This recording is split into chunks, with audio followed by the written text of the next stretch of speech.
Symbios Tax Services.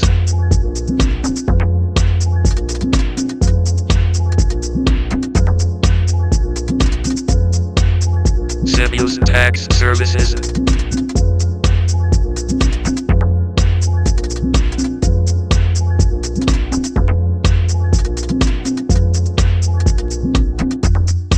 Symbios Tax Services.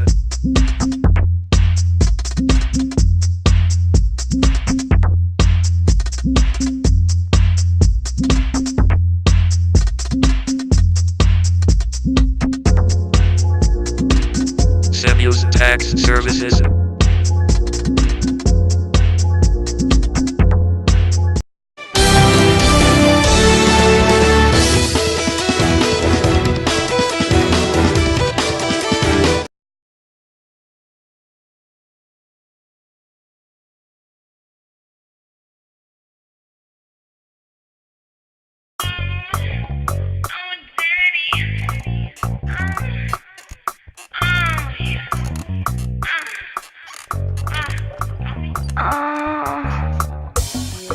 Les bons pour performance, les bons pour endurance. Super powerful is good for you. Yon bon sous vitamine pour faire camper mine. Super powerful is good for you. Et notre amour chaque jour, c'est super powerful qui fait moi camper raide. Fait me camper raide. Notre amour chaque jour, avec chaque jour. Super powerful qui fait pas faire bécotte. Ou les bons pour prostate, leur prendre c'est discrète. Super powerful is good for you. Wap jwenn Super Powerful dans tout store haïtien. Pour information, 561 305 21 50.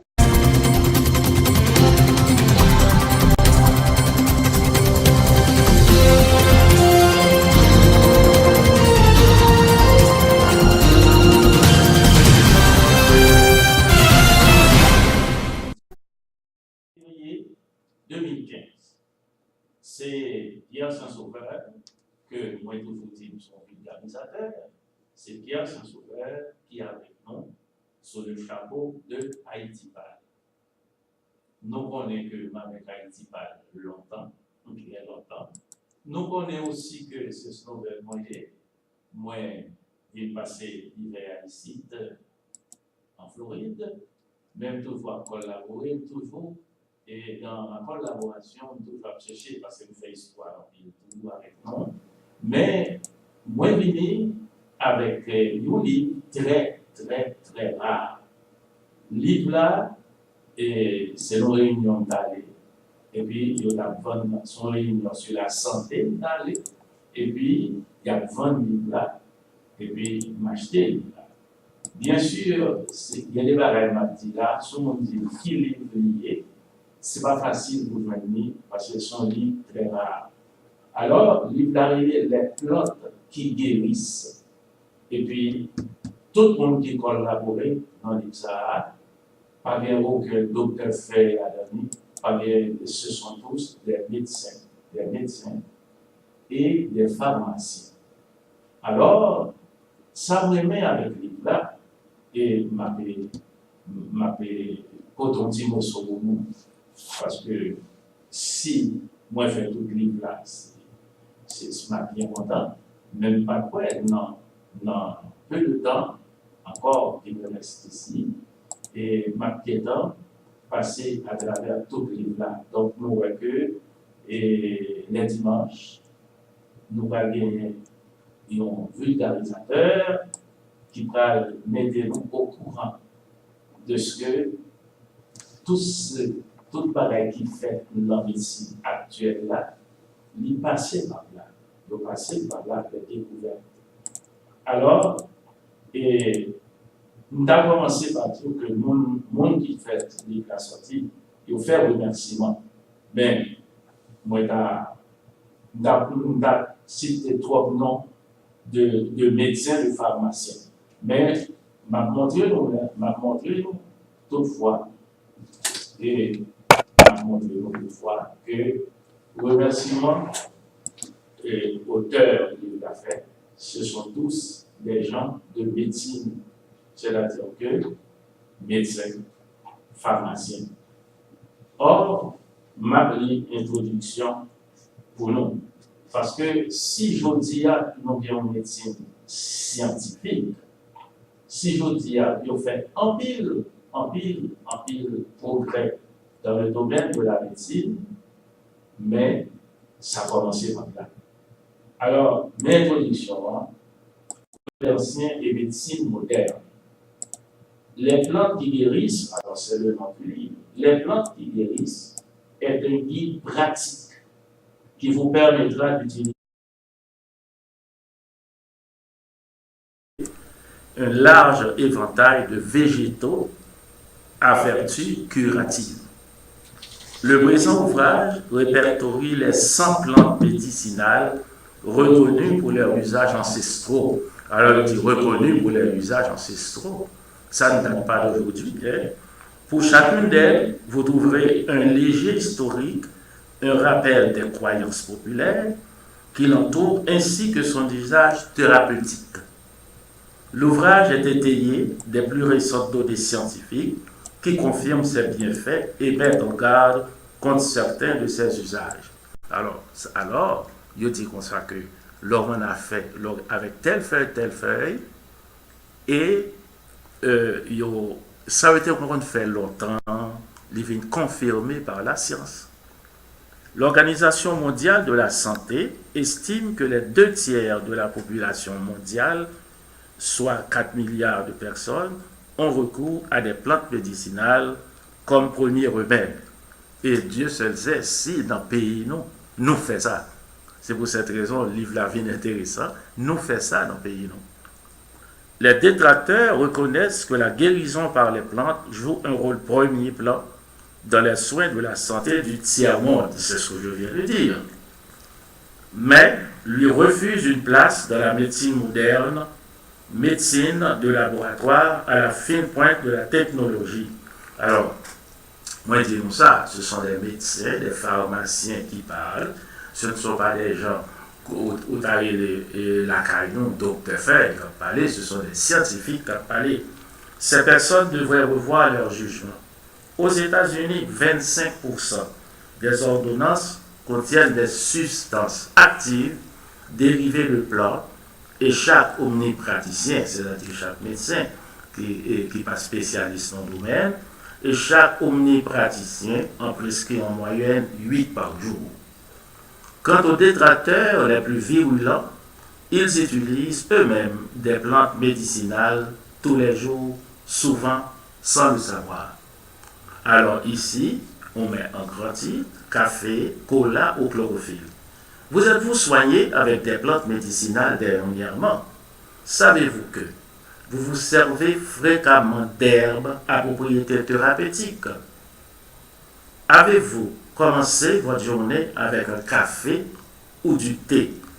Le café n'est pas seulement le stimulant matinal préféré de bien des gens. Les scientifiques ont démontré qu'il décongestionne les bronches. Le thé, stimulant plus faible que le café, est aussi un décongestionnant efficace. Bonne source de fluorure, il prévient également la carie dentaire. Aimez-vous les boissons légères? Les boissons gazeuses, vendues aujourd'hui, étaient dans les temps anciens des médicaments à base d'herbes. Il y a des milliers d'années, les Chinois buvaient du thé au gingembre pour soulager l'indigestion. La science moderne confirme cette pratique.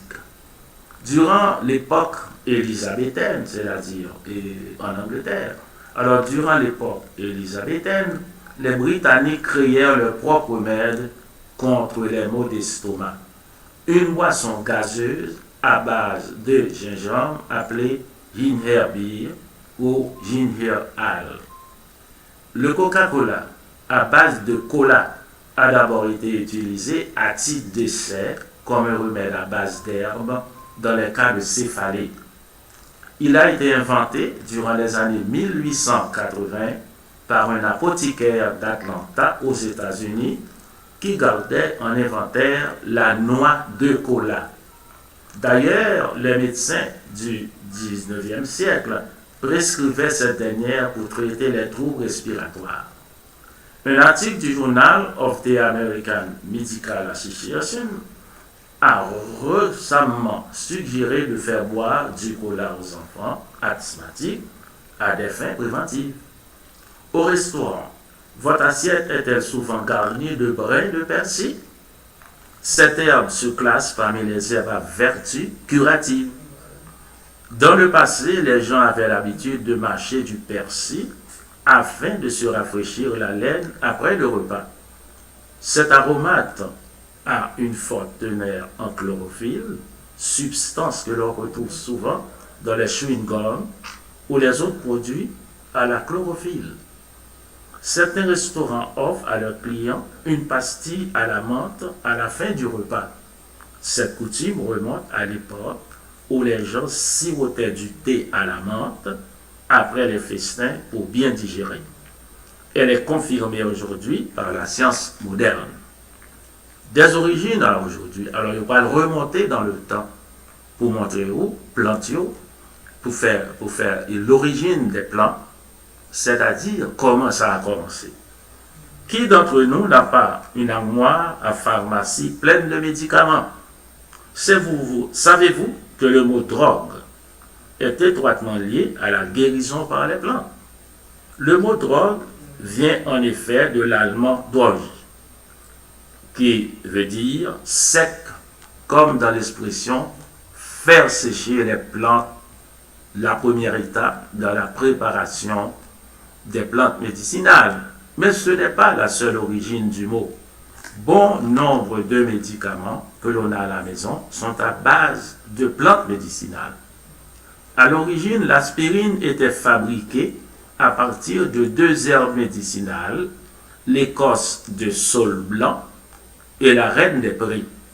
En fait, spirin, dont aspirine, vient de spirea, nom scientifique latin de la reine des prés. Des millions de gens prennent du Sudafed pour soulager la congestion causée par le rhume ou les allergies.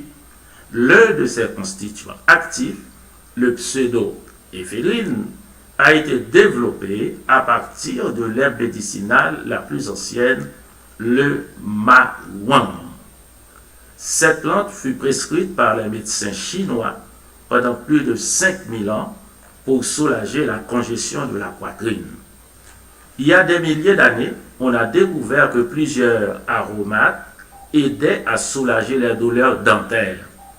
Nous savons maintenant que la carie dentaire et les maladies des gencives sont causées par une bactérie orale. La science a démontré que les plantes médicinales utilisées dans le traitement d'affections dentaires tuent les dites bactéries. L'une des herbes antibactériennes est la menthe poivrée, dont l'huile, le menthol, se retrouve dans de nombreux dentifrices. L'un des constituants actifs du thym, le thymol, entre dans la composition de certains rince-bouches. La constipation est un trouble fréquemment rapporté dans le monde. La plupart de laxatifs sont à base de plantes. Divers produits à propriété laxative disponibles sur le marché contiennent notamment des graines de plantain, du Cascara sagrada ou du nerf-poil. Si vous avez des enfants, vous tenez sûrement à la maison un antisétif parfumé à la cerise. Cette saveur a sa raison d'être. Les Indiens d'Amérique traitaient la toux à l'aide d'écorce de cerise sauvage. L'usage s'est transmis jusqu'à aujourd'hui.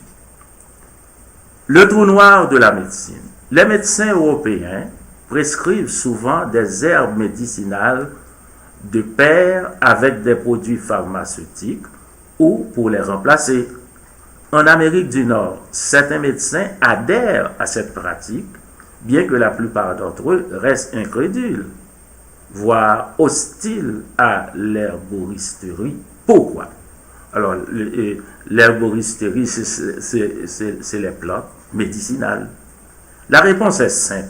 Il existe un énorme trou noir dans la formation médicale américaine. Les écoles de médecine ignorent l'histoire de la guérison.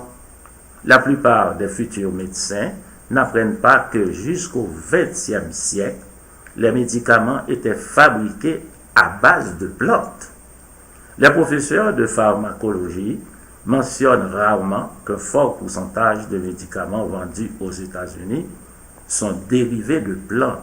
Alors, il y a toujours ça que les formés médecins n'ont pas dit assez d'une série de médicaments qui sont dérivés de plantes. À l'occasion, un journal ou un magazine médical réputé rapporte l'efficacité d'une plante quelconque. Par exemple, un article récemment paru dans le Journal of the National Cancer Institute mentionne que l'ail préviendrait le cancer de l'estomac. Cependant, la plupart des études portant sur les plantes médicinales paraissent dans des publications inconnues, rédigées le plus souvent en allemand, auxquelles les médecins n'ont jamais accès. À vrai dire, la plupart des médecins américains ne sont pas informés des nombreuses publications qui démontrent la fiabilité et l'efficacité des plantes à propriétés thérapeutiques dans un grand nombre de maladies. Le plus regrettable est que les médecins typiques américains n'ont d'autres sources d'informations que les articles de certaines revues médicales qui ont tendance à insister sur les effets nocifs des plantes médicinales. Alors, les médecins, ils disent sa plante médicinale l'a fait de mauvais, ils n'ont pas dit sa plante médicinale l'a fait de bon. Alors, ils disent c'est tendance. Et aux médecins américains, le nombre de personnes qui se montrent allergiques aux plantes est minime par rapport aux personnes qui supportent mal les produits pharmaceutiques et les traitements médicaux reconnus. Cependant, les médecins ne connaissent des plantes que leurs effets négatifs. Il n'est donc pas étonnant qu'ils doutent de leurs propriétés thérapeutiques. Alors ça, c'est très important, parce que le médecin a dit, le médecin n'a pas prescrit un thé, par exemple, parce qu'il n'est pas quoi trop dans ce genre de médecine.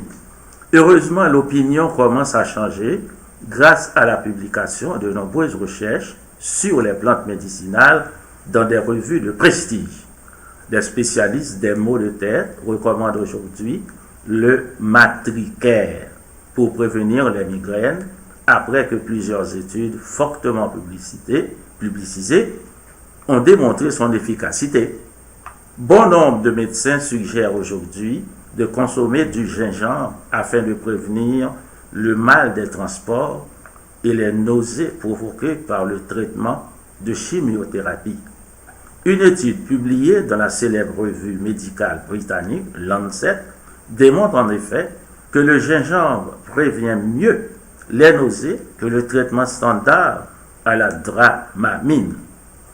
Beaucoup de cardiologues recommandent aujourd'hui un régime à base d'ail, suite à des études qui démontrent son extraordinaire efficacité dans la dimension du taux de cholestérol et d'autres facteurs de risque des maladies du cœur. Les chirurgiens encouragent l'utilisation de préparations à base d'ayantoine, produit chimique extrait de la coussoude afin de favoriser la cicatrisation des incisions. Certains gastro-entérologues prescrivent aujourd'hui une forme de réglisse modifiée pour le traitement des ulcères suite à des études qui démontrent qu'elle est presque aussi efficace que le tagamètre, traitement standard. Les plantes médicinales jouent même un rôle en chimiothérapie. Deux substances, la vincristine et la vinblastine, extraites de la pervenche de Madagascar, servent aujourd'hui à traiter les enfants atteints de leucémie ou de la maladie de Hodgkin. De nos jours, l'opinion des scientifiques au sujet des remèdes anciens change peu à peu. Au fil de leur découverte, ils se font moins hésitants quand ils ont à parler des remèdes naturels. Il est maintenant plus facile et plus sûr que jamais de profiter des bienfaits des plantes médicinales. Comment se servir de ce guide? Certaines personnes sont tellement férues d'herbes médicinales qu'elles rejettent complètement la médecine moderne, ce qu'il ne faut pas faire. Elles commettent une grave erreur. La médecine par les plantes peut contribuer grandement à une bonne santé, mais elle a aussi ses limites. Les herboristes, les herboristes, c'est les gens qui croient dans la médecine naturelle et puis qui ne veulent rien savoir de la médecine moderne, parce que quand on parle de la médecine moderne, on parle d'une médecine scientifique. Mais seulement, vous allez voir, au fur et à mesure que je vais vous donner lecture de ce livre précieux, vous allez voir que fort souvent, on retourne ce que les anciens faisaient, on retourne à étudier, on retourne dans le passé pour étudier comment agissent les plantes. Alors, la médecine par les plantes peut contribuer grandement à une bonne santé, mais elle a aussi ses limites. Les herboristes responsables devaient consulter les médecins et conseiller, dans certains cas, des produits pharmaceutiques appropriés. En général, si une personne qui souffre d'une maladie bénigne ne réagit pas à un traitement à base de plantes, au bout de 2 semaines, elle doit consulter un médecin. Pour certaines maladies, le remède à base de plantes est fortement conseillé. Et la loi, par exemple, pour les brûlures mineures, la nette pour les coliques du nourrisson ou l'huile de clouge de girofle pour des maux de dents passagers. Il va de soi que bon nombre de maladies exigent des soins professionnels, notamment l'hypertension artérielle, le diabète, les maladies cardiaques et l'insuffisance cardiaque congestive. Alors, dans le livre-là, mais comme ce livre, ça, c'est pas n'importe qui écrit, ce sont des médecins, des pharmaciens qui écrivent. Yodo, je reprends et ce que je viens de dire. Il va de soi que bon nombre de maladies exigent des soins professionnels, notamment l'hypertension artérielle, le diabète, les maladies cardiaques et l'insuffisance cardiaque congestive. Cependant, les plantes médicinales peuvent compléter vos traitements types et vous procurer de nombreux bienfaits. Consultez néanmoins votre médecin avant de les utiliser. Avant d'entreprendre un traitement à base de plantes, 1. Lisez attentivement le chapitre 2 afin de connaître les plantes et les dangers qu'elles présentent. Les plantes étudiées dans les plantes qui guérissent peuvent être utilisées en toute sécurité. Donc là, on vous dit que si vous utilisez ce livre, vous pouvez l'utiliser en toute sécurité si vous dites que je vais suivre ce que dit ce livre-là, parce que ce sont des spécialistes en tout genre qui l'ont écrit. Je vous ai dit ça. Avant d'utiliser l'une des plantes présentées dans le chapitre 5, lisez les sections intitulées Préparation et posologie et mise en garde. Avant de consommer des plantes médicinales, lisez les chapitres 3 et 4 pour savoir comment les préparer. Qui dit infusion ne dit pas forcément thé. Si vous comptez utiliser des plantes médicinales pour traiter une affection qui nécessite un traitement médical, apportez le présent guide lorsque vous irez consulter votre médecin. Malheureusement, ce n'est pas possible parce que c'est un livre très rare. Si vous dites, je vous apporte ce qu'on appelle les plantes qui guérissent, le médecin va vous rire au nez, voyez-vous, mais il sait qu'il y a des plantes qui guérissent. Alors, si vous comptez utiliser des plantes médicinales pour traiter une affection qui nécessite un traitement médical, apportez le présent guide lorsque vous irez consulter votre médecin. Je l'ai déjà dit, la liste de références qui figure à la fin du livre donne les sources scientifiques des données sur les plantes médicinales. Alors, et ceux qui ont fait ce livre-là, je vous ai dit que ce sont des médecins, des pharmaciens, etc. Ce n'est pas des pics à n'importe qui. Alors ils disent, ils font la part des choses. Vous voyez? Alors, mais là, ça va devenir intéressant, de la magie à la médecine. 5000 années de médecine par les plantes. Donc, on va remonter avec vous et ce qu'on faisait depuis 5000 ans. Alors c'est là où le livre devient très intéressant. Les propriétés thérapeutiques des plantes n'ont pas changé au fil des siècles. Ce qui était une plante médicinale il y a des milliers d'années l'est encore aujourd'hui. Cela va de soi. Les médecins des temps anciens étaient censés connaître leurs plantes. Ces dernières donnaient des pouvoirs de guérison à ceux qui les étudiaient, les utilisaient et les respectaient. Dans plusieurs pays et à différentes époques, les guérisseurs passaient leur temps à cueillir des plantes médicinales dans les champs et les forêts.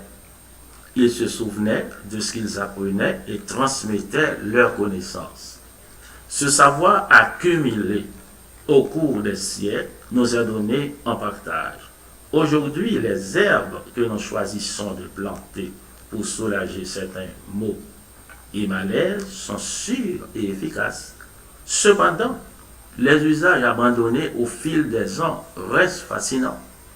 L'histoire des plantes médicinales est émaillée d'épisodes comiques et d'événements dramatiques marqués par des sacrifices humains et des héros dont le mérite d'être connus.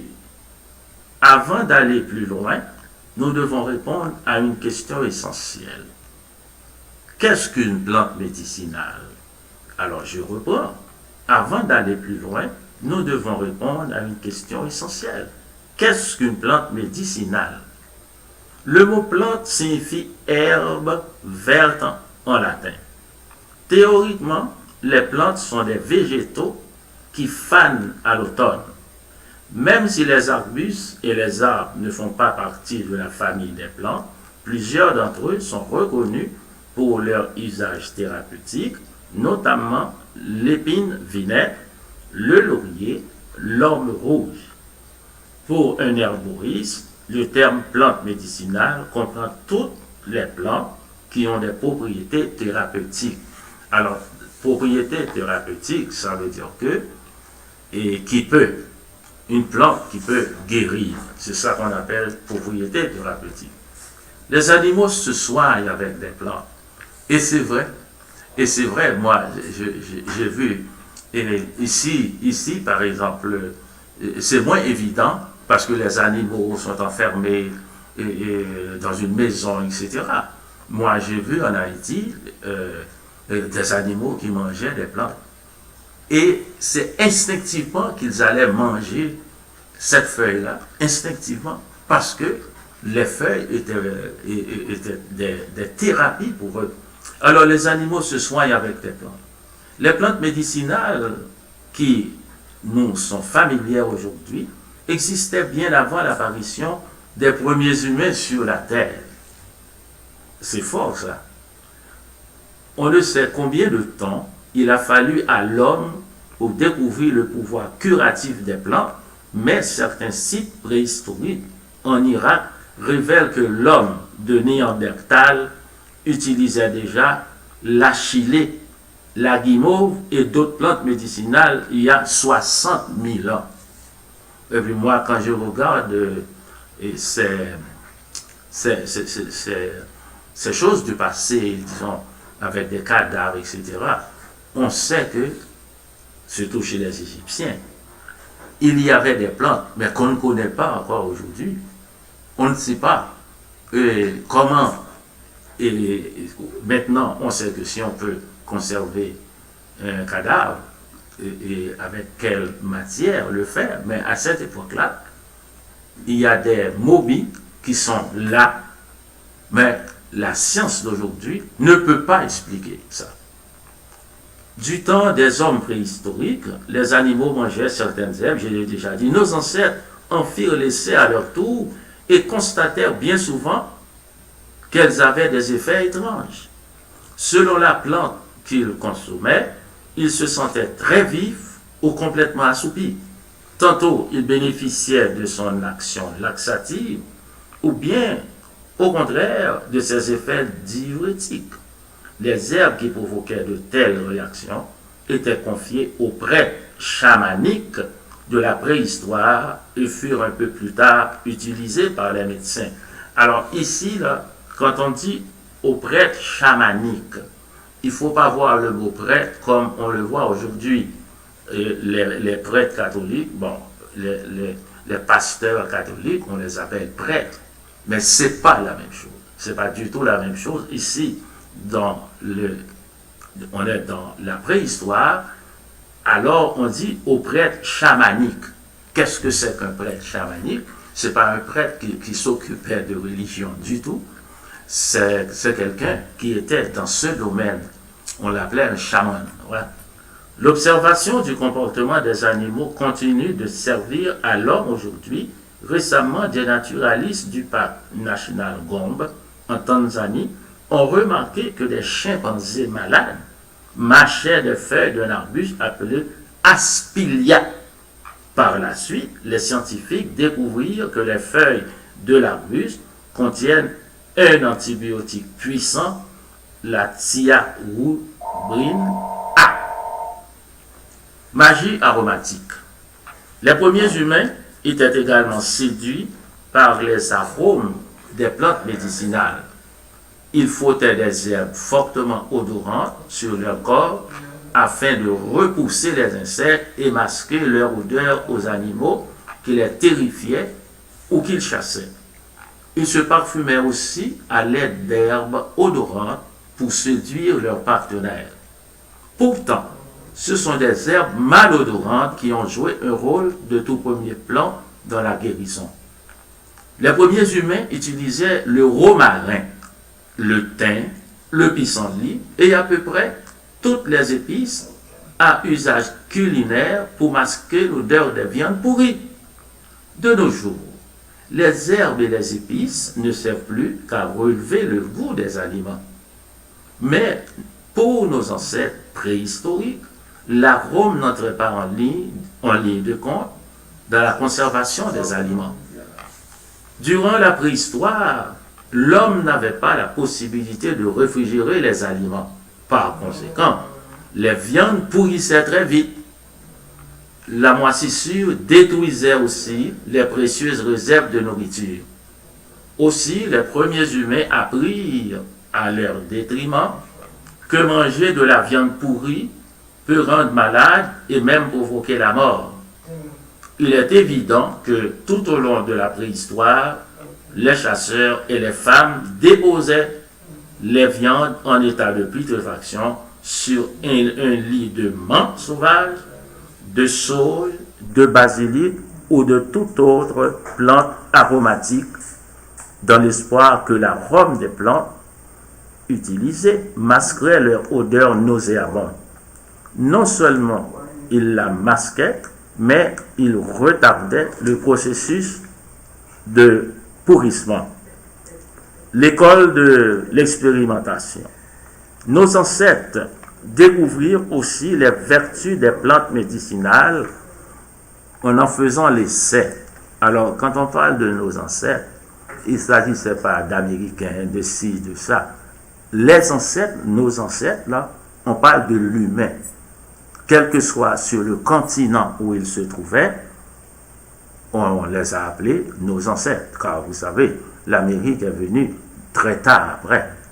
Donc, quand il parle de ces ancêtres-là, certainement l'Amérique a eu des gens qui ont eu les mêmes vertus, mais on ne les connaissait pas. Parce que, vous savez, j'ai fait assez d'histoire avec vous pour savoir que c'est au XVe siècle que les Européens sont venus en Amérique. Mais avant, il y avait du monde. Et les plantes, là, ils connaissaient ça.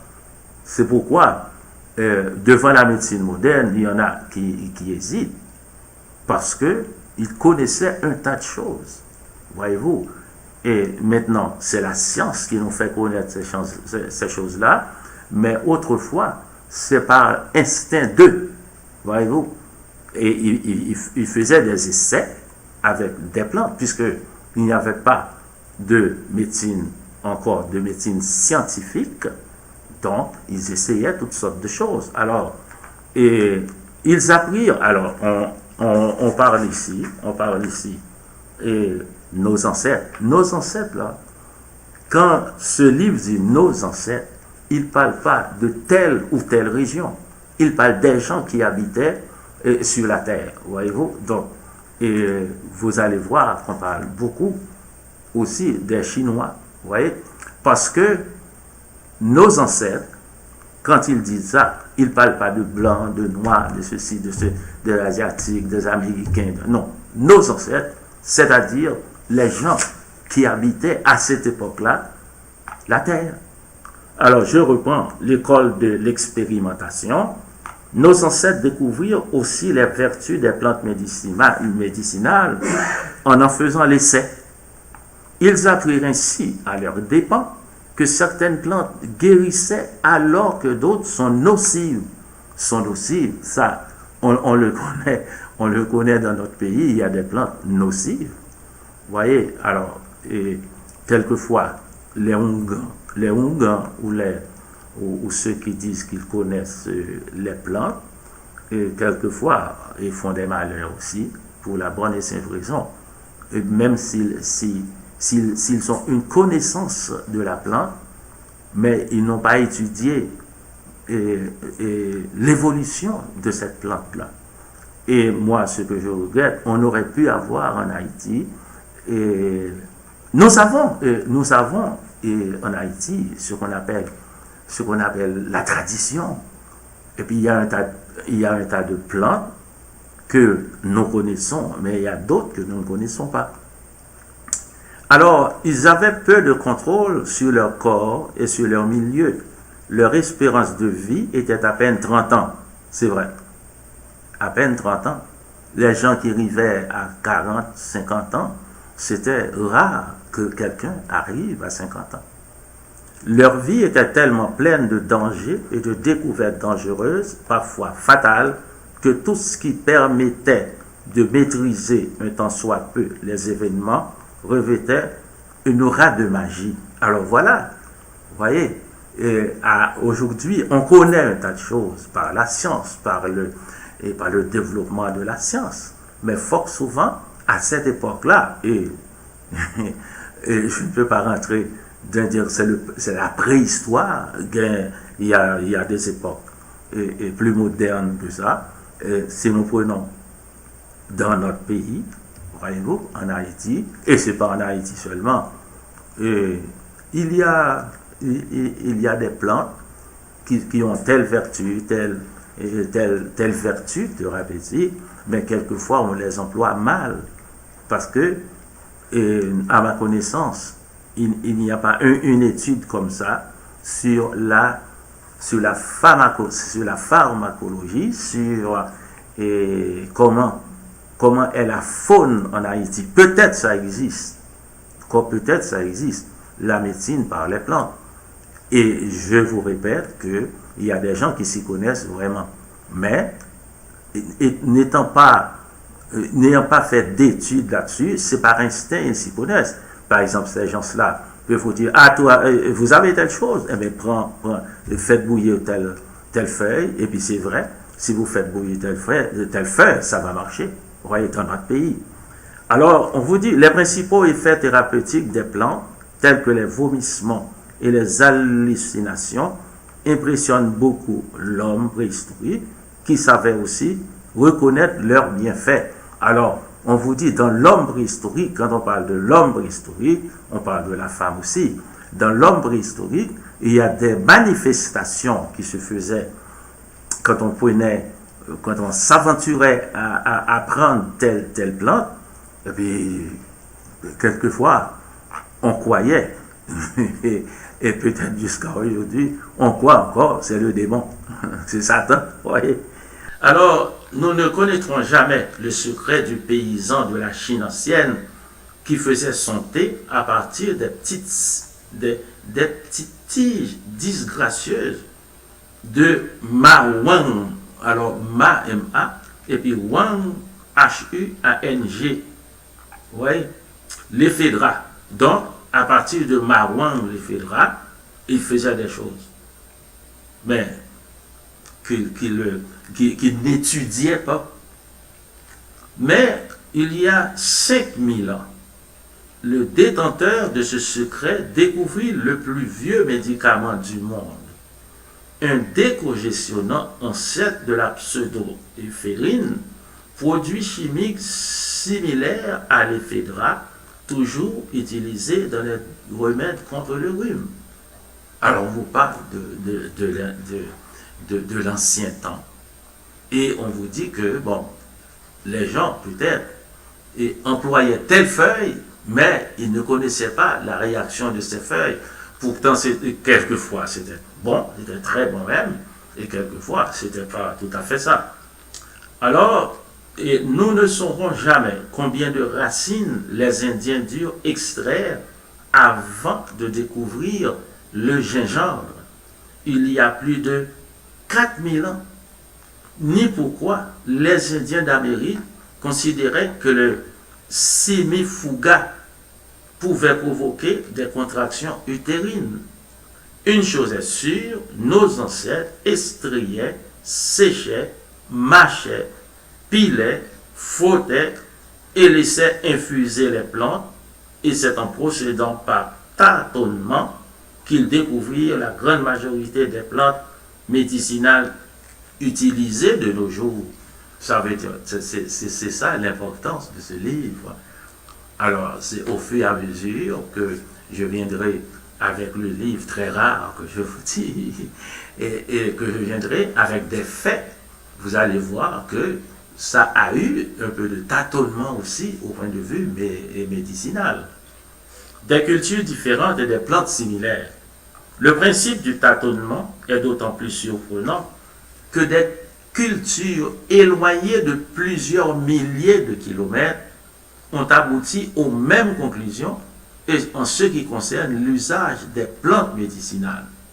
La guérison par les plantes repose essentiellement sur les traditions ayurvédiques de l'Inde. Je reprends, sur les traditions ayurvédiques de l'Inde ancienne, chinoise, européenne et indienne d'Amérique jusqu'au XVe siècle. Les cultures du vieux monde étaient isolées des Amériques. Cependant, les herboristes de l'ancien et du nouveau monde utilisaient bon nombre de plantes de la même façon. C'est une affaire extraordinaire, car vous savez que avant la découverte de l'Amérique par Christophe Colomb, mais je vous ai toujours dit qu'il y a des gens qui vivaient dans ce continent-là, et puis il y a 400 ans, mais on ne sait pas d'où ils sont venus jusqu'à maintenant. C'est une espèce de mystère. On a dit, ah oui, ils ont traversé le détroit de Bering, mais ce sont des suppositions. Alors, ces gens-là vivaient, ces gens-là avaient des coutumes, ces gens-là avaient bien des choses, chez les Mayas par exemple. Donc, alors, on vous dit qu'ils ne pouvaient pas faire des études scientifiques, mais quand ils supposaient des choses, ça marchait. Alors on va parler de l'angélique et la réglisse. Les Asiatiques, les Européens et les peuples autochtones d'Amérique utilisaient ces mêmes plantes dans les cas de maladies respiratoires. Et il n'y avait pas possibilité que ce monde-là se rencontrait à cette époque-là. Le houblon et les menthes, on retrouve ces herbes censées soulager l'estomac dans toutes les traditions d'herboristerie ancienne. Alors, ils vont appeler herboristerie tout ce que on faisait, tout ce qu'on faisait, on prend des feuilles, on fait bouillir les feuilles, on fait telle chose avec les feuilles, ça s'appelait l'herboristerie. Or, on dit que le houblon et les menthes, on retrouve ces herbes censées soulager l'estomac dans toutes les traditions d'herboristerie ancienne. La mûre et la framboise, donc ici peut-être, je ne sais pas s'il y a des mûres ici. Alors, mûre, c'est M-U, accent grave, R-E. Accent circonflexe, R-E. Circonflexe. Alors, ça s'appelait la mûre et la framboise. Ces deux plantes populaires sont reconnues dans le monde entier pour le traitement des diarrhées. L'arbousier. Les Asiatiques, les Européens et les peuples autochtones de l'Amérique découvrirent les propriétés diurétiques de cette plante, c'est-à-dire qu'il peut faire pipi. Avec ces plantes, et on fait pipi. Alors ça s'appelle diurétique. Le sol blanc, cette plante est commune à toutes les pratiques d'herboristerie. Elle est notamment excellente pour soulager la douleur et les inflammations. Au cours du XXe siècle, les chimistes profitèrent de cette communauté d'usage pour fabriquer les premiers produits pharmaceutiques.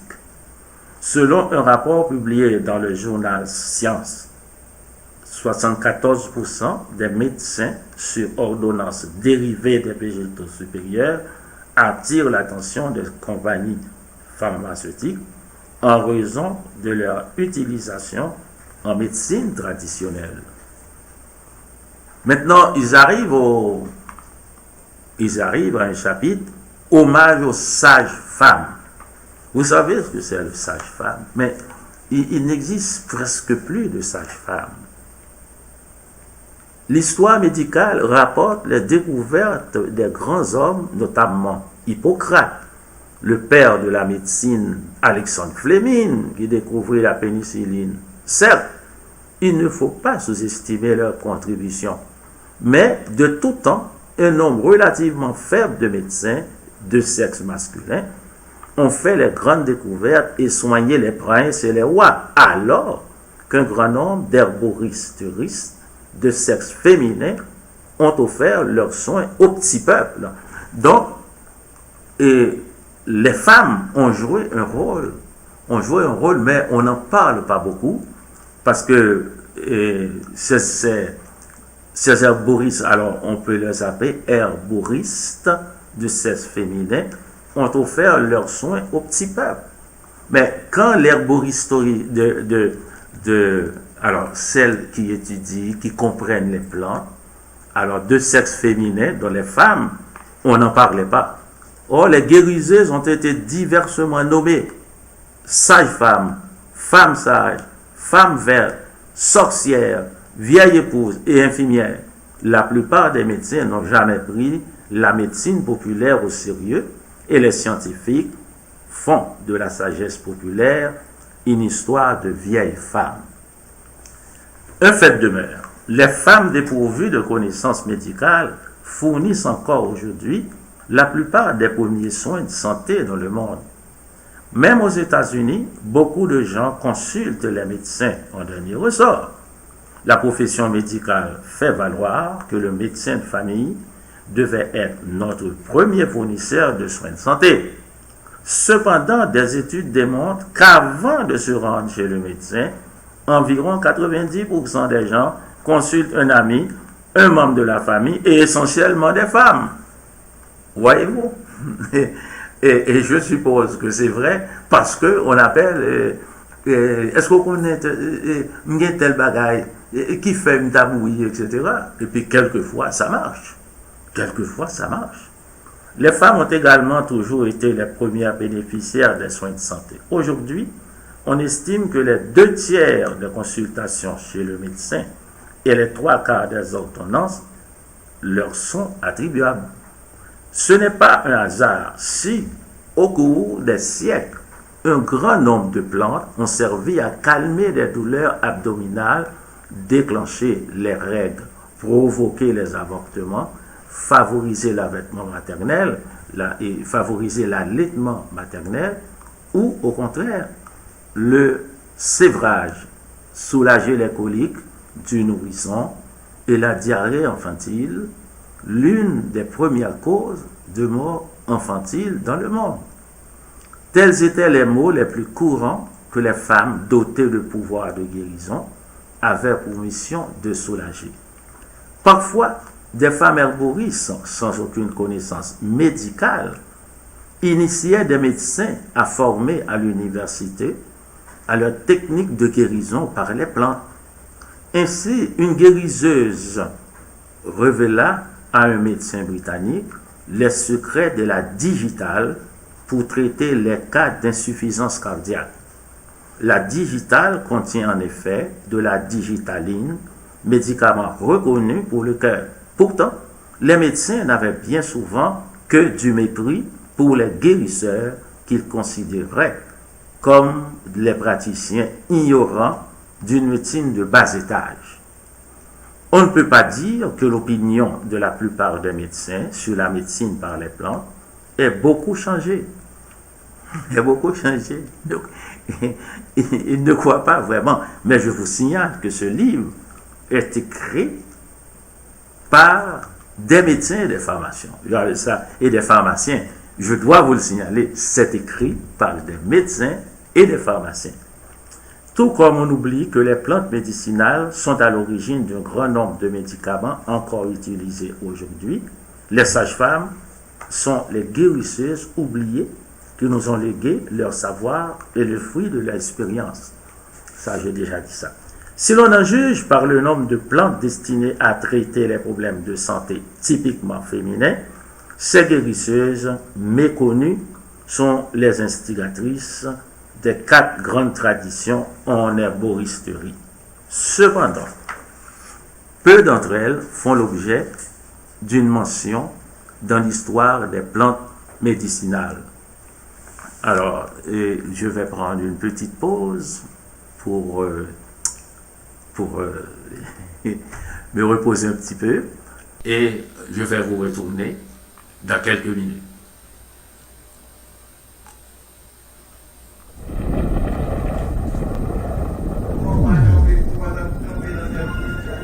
Hein?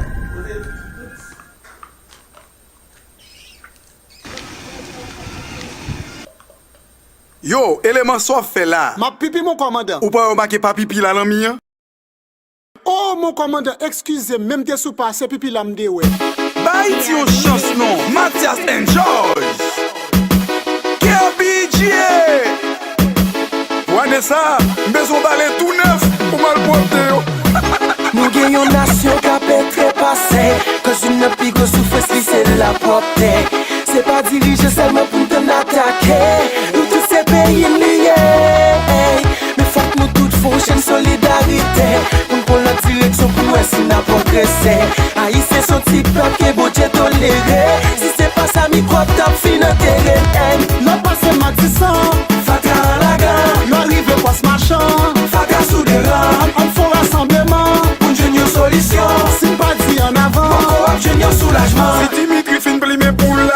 Lila Gella. Majori saison est coq là. Lila Gella. Est-ce que ça bon l'on fin manger ça? Pour la Gella la Non, mais ria. il sérieux pour belle pour Fadra. Haïti c'est la ria. Il est dans le processus de pays nous présalter. Ça c'est une souffrance qui fait nous pas qu'à lever. Nous still gon négligence qui fait nous pire étaler. Quand cherchons des livres, c'est un ça pour nous aider. La saline. N'a commencé. Dans la ville. Nous pas compter. Cité solaire. N'a commencé. Pétionville. Nous pas compter. Solino. N'a commencé. La Boto. Nous pas compter. Notre pays.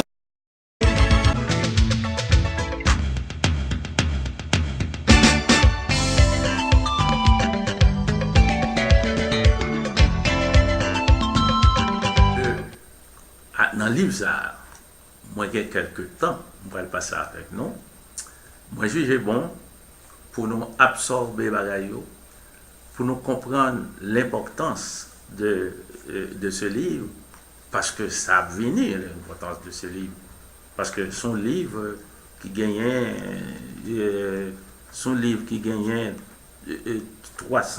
437 pages. Alors, là, il commencé après parler de plantes. Vous voyez? Il va parler de plantes. Il va parler dans le passé. dans le passé, comment ils ont dealé, si je peux exprimer le mot, avec plantes, l'évolution des plantes, etc. Moi, jugé bon, pour me quitter nous là seulement. C'est-à-dire que, moi, jugé bon que, et pour mettre une sorte de désir, parce que là où mon remet un bagage, là où mon voulait un bagage, moi, les anxieux, vous le connaissez, qui s'appelle venir. Parce que l'IPSA, les grands pile bagaille la donne, en ce qui concerne les plantes qui guérissent, Alors, c'est un livre précieux bien, que moi dis non, si nous chercher d'ailleurs, nous pas besoin de. Alors, pour premier essai, pour premier avant-goût que nous avons, donc m'a prêté là, cet après-midi. M'a prêté là. Alors, on va continuer dimanche prochain avec dans le livre ça toujours, et puis nous allons voir comment ancien parce que yo dit tout ça là, comment ancien yo te comprendre la médecine qui fait que nous perpétuer sous terre, parce que faute de quoi l'humain t'es qu'à disparaître de la terre, bien que tout le monde qui est croyant, parce que il faut bien dire les choses, tout le monde qui est croyant connaît que l'humain va disparaître sous terre, et je n'ai rien contre ça, parce que moi-même la présence de l'humain sur cette terre, moi-même d'opinion pas moi, mais me respecter opinion tout le monde, façon que mon nom connaît que c'est un jour si le grand maître veut que la terre disparaisse, la terre que disparaîtra. Alors c'est pour cette raison que moi-même, par exemple, m'a fait ça là, moi pas dire comme ça que pas jamais dit le pourquoi l'humain sur terre, le pourquoi un grand maître appelé le Dieu t'est fait l'humanité là, le pourquoi je ne connais pas, je toujours attendre toute bagaille. Par exemple, l'autre jour, moi dis nous comme ça que il y a la théorie du Big Bang. Il aime parler de monsieur Journalio. Et me dire ce sont des gens qui croient à la théorie du Big Bang. Ça c'est la théorie du Big Bang. Eh bien, yo dit que toute planète yo frappé ensemble, un gros bagage qui était fait, et puis planète Terre était fait tout. Alors ça c'est la théorie du Big Bang. Moi-même, l'aime des au micro, je quitte tout le monde libre de penser à ça le penser. Monde qui croit que la terre est créée par Dieu, etc. Et puis toute croyance, c'est-à-dire moi-même, je ne pas jamais à affronter la foi de quelqu'un. La foi de quelqu'un, c'est sa foi. Et puis s'il croit et la terre a été créée en 6 jours, etc., je respecte ça. Mais il y a d'autres qui disent que c'est la théorie du Big Bang, ça veut dire que toute planète est frappée ensemble et puis terre apparaît. Alors sur ce, puisque nous avons parlé de choses anciennes, nous allons voir que comment les humains, puisque avant la pharmacologie, avant toute découverte ça nous fait dans notre siècle, nous parlons comment les humains ont agi avec les plantes, puis ont continué. Donc, moi, quitter là, quitter nous là, et puis à dimanche prochain.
good for you. Ou ap jwenn Super Powerful dans tout store haïtien. Pour information, 561 305 21 50.